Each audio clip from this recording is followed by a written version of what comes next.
సురేందర్ అన్న. నమస్తే పుష్పమ్మ. గడ్డపార పారబట్టుకొని ఏడుకో వెళ్తున్నారన్నా? మా బావి దగ్గరికి వెళ్తున్నానమ్మా. ఎందుకన్నా? అజోలా గుంత తీయడానికి అమ్మా. అవునా, అయితే మాకు కూడా చూపిస్తారా? చూపిస్తారు దాంటమ్మా. సురేందర్ అన్న, ఎక్కడ తీయాలి గుంత?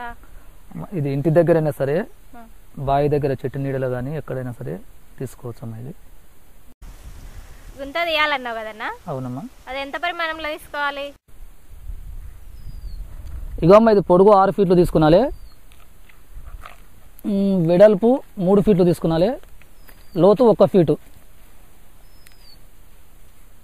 లోతు 1 ఫీటు తీసుకున్నాలే.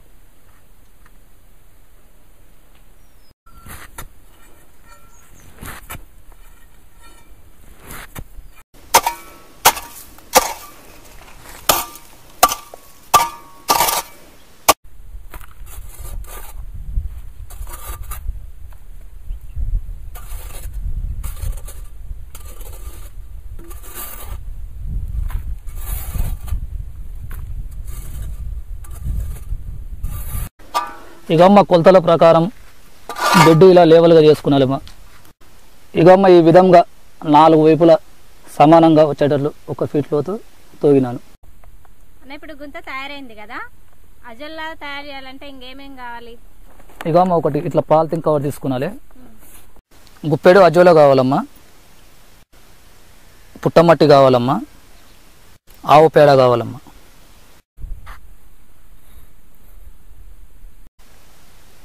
అన్న, గుంతలో వేసుకోవచ్చు కదా, అజల్లా కవర్ ఎందుకు వేస్తున్నావు? ఇప్పుడు గుంతలో వేసుకుంటే ఏమవుతుందమ్మా అంటే నీళ్ళు అనేది మొత్తం మట్టికి ఇంకిపోతాయి.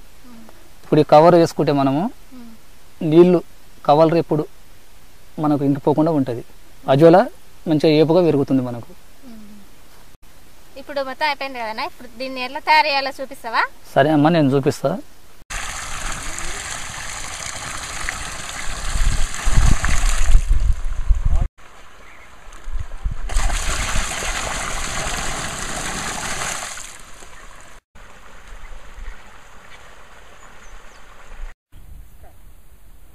ఏమేం కావాలో చెప్పినావు కదనా, తయారు చేసే విధానం చూపిస్తావా?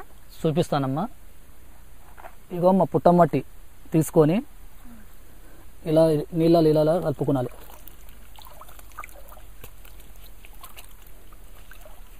ఇలా కలుపుకోవాలమ్మా.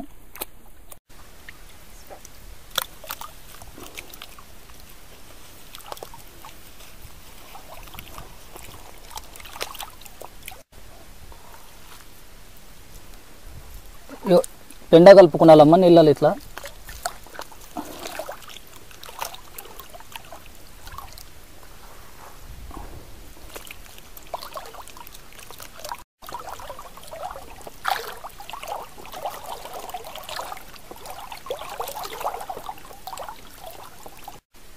ఇప్పుడు మనం ఈ 2 కలుపుకున్నాం కదమ్మా, కలుపుకున్న తర్వాత ఈ నీళ్ళల్లో అజోలా ఇట్లా చల్లుకునాలి. ఈ కొంచెమే మనకు వారం రోజుల్లో మనకు ఈ నీళ్ళలో నిండా పరచకపోతుందమ్మా. ఇది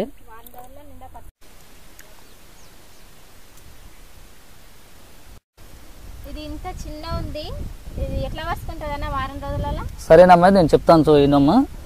ఇది ఆలిగే జాతికి చెందిన నాచు మొక్క అమ్మ. ఇది దీనికి రెట్టింపు అయ్యే గుణం ఉందమ్మా. దీనికి వారం రోజుల్లో మనకి ఫిట్టు నిండుగా నీళ్ళల్లో నిండుగా అయిపోతుందమ్మా. ఇది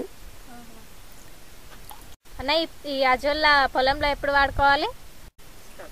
వరి నాటిన 15 రోజులకు అజోలా అక్కడక్కడ చిలకరించుకున్న తర్వాత మనకు వారం రోజుల లోపల రెట్టింపు అయ్యి వరి పొలంలో నిండుగా పరుచుకుంటుందమ్మా. అజోలా వాడకం వల్ల వచ్చే ఉపయోగాలు చెప్తావనా? చెప్తానమ్మా. ఇది చేను నిండా పరుచుకొని ఉండడం వలన కలుపుని పెరగనియదమ్మా. ఇది అమ్మ నీటి ఆవిరిని తగ్గించును, గాలిలో ఉన్న 78% నత్రజనిని గ్రహించి 30% వరకు పంటకు అందిస్తుందమ్మా. అమ్మ, ఇది వాడకం వలన యూరియా ఖర్చు కూడా తగ్గించుకోవచ్చునమ్మా. రసాయనిక ఎరువులు పెట్టే ఖర్చును కూడా తగ్గించుకోవచ్చమ్మా. అమ్మ, ఈ అజోలని పశువుల మేతలో కలిపి వేస్తే పాల దిగుబడి పెరుగుతుందమ్మా. అన్న ఇది వారం రోజుల్లో రెట్టింపు అవుతుంది అన్నావు కదా, అవునమ్మా చూపిస్తావా ఒకసారి? చూపిస్తానమ్మా. చూసినావమ్మా ఎట్లా పెరిగిందో నేను చెప్పిన ఇది. అవునన్నా మస్తు బాగా పెరిగింది. అవునమ్మా, దీనికి రెట్టింపయ్యే గుణం ఉంటుందమ్మా దీనికి. అవునా? అందుకోసం ఇంత మంచిగా పెరుగుతుందమ్మా ఇది మనకు. అవునవును, చాలా మంచిగా పెరిగింది, నిండా వరుసుకున్నది. అవునమ్మా, మనం ఇది కావాల్సినంత వాడుకోవచ్చమ్మా. చాలా మంచి విషయాలు చెప్పినావన్నా, మీకు ధన్యవాదాలు. ధన్యవాదాలమ్మా.